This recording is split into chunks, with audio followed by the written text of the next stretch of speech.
Jesus is your all. Jesus is your all. He knows how to guide you. He knows how to lead you. He's the one who's been leading and guiding you this whole time. Don't cease to stop seeking guidance from him. He is your all. He is your Lord. He is your master. Proverbs chapter 6 reads as follows from verse 6 till 23. My son, keep your father's command and do not forsake the law of your mother. Bind them continually upon your heart. Tie them around your neck. When you roam, they will lead you. When you sleep, they will keep you. And when you awake, they will speak with you. For the commandment is a lamp and a law a light. Jesus is the one who has the plans. He is the one with the master plans. We at times, from time to time, we may know the thing that he's told us to do at that time, but we don't know the full plan. He does. In order to get that full plan, in order to get the plan that he has for your life, you have to stick with him. You have to stick with him through it all. He is your all. You can never ever get to a place where you suddenly feel like I have arrived, because even in getting to that place, it was through him.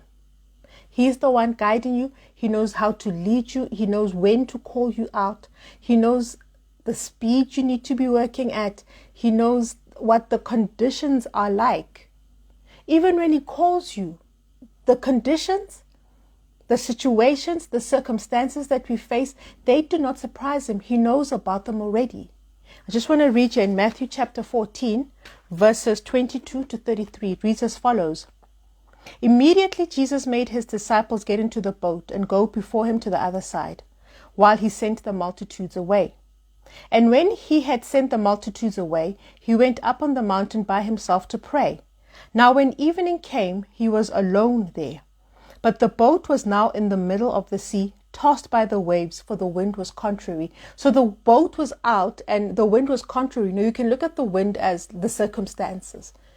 Things were, one is saying this, the other one is saying that. How can you do this? Are you sure you're doing the right thing? Is this what you're supposed to be doing? Are you sure it's God who's leading you? The wind was contrary. And now, verse 25, now in the fourth watch of the night, Jesus went to them walking on the sea. And when the disciples saw him walking on the sea, they were troubled, saying, it is a ghost. And they cried out for fear. But immediately Jesus spoke to them, saying, be of good cheer, it is I, do not be afraid. And Peter answered him and said, Lord, if it is you, command me to come to you on the water. So Peter knew his master. He knew his master had total authority over the water. Peter, for him to ask, command me to come on you over the water. Lord, tell me to do the impossible. Tell me to do that which my mind says is not possible.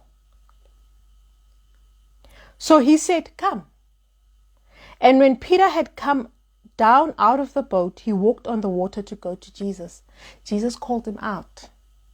Peter was not walking on the water out of his own will, out of his own seeking. He did it at the word of God. And when he saw that the wind was boisterous, he was afraid, and beginning to sink, he cried out, Lord, save me. We have to keep our eyes fixed on Jesus. We have to keep our eyes fixed on him and not look at the circumstances. The circumstances, especially today, the day that we are living in, the circumstances are contrary. And immediately Jesus stretched out his hand and caught him and said, O you of little faith, why did you doubt? And when they got into the boat, the wind ceased. Then those who were in the boat came and worshipped him, saying, truly, you are the Son of God. You know, even in spite of what was happening, Jesus was still in control of the situation. He was still commanding the wind. For him to even walk out from the land to the boat, he was in command. He was in total control. He was in control of the circumstances. The circumstances and the situation that had the disciples in the boat being in fear, he was in control over it. Matthew chapter 8. This is the story about the centurion, reading from verse 5 to verse 10. Now when Jesus had entered Capernaum, a centurion came to him, pleading with him, saying, Lord, my servant is lying at home, paralyzed, dreadfully tormented. And Jesus said to him, I will come and heal him. The centurion answered and said, Lord, I am not worthy that you should come under my roof, but only speak a word, and my servant will be healed. For I also am a man under authority, having soldiers under me. And I say to this one, go, and he goes, and to another, come, and he comes, and to my servant, do this, and he does that. When Jesus heard it, he marveled, and said to those who followed, assuredly I say to you, I have not found such great faith, not even in Israel. So this centurion, who wasn't even in Israel, he was in Capernaum, he understood the authority that came through Jesus. He understood that from right there, all Jesus had to do was give a word. Jesus is your all. He knows how to lead you. He knows he knows how to lead you out. He knows how to guide you. He knows what pace you should need to be working at. He knows when you need to act and how you need to act.